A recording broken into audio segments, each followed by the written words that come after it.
तुम्हाला देखील तुमच्या मिस्टरांनी अशीच कामात मदत केली आहे का? कशी ते सांगते. पुढे हा व्हिडिओ नक्की बघा.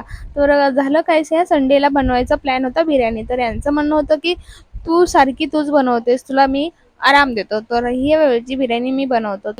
कांदे चिरण्यापासून ते बिर्याणी बनवण्यापर्यंत हा सर्व पसारा त्यांनीच आवरला आणि मला अजिबात कशालाही हात लावू दिला नाही. आणि खरंच त्यावेळेस 2 टायमाची त्यांनी बिर्याणी बनवलेली. दुपारचं आणि रात्रीचं जेवण त्यामध्येच झालं. तर याचा मला खूप फायदा झाला आणि मला आराम देखील मिळाला.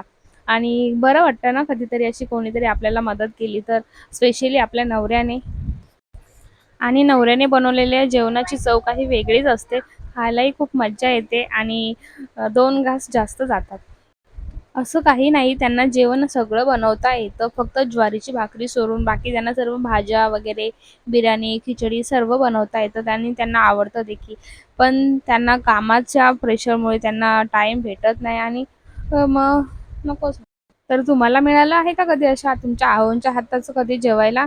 तर मला कमेंटमध्ये नक्की सांगा. भेटूया नेक्स्ट व्हिडिओमध्ये. Bye bye.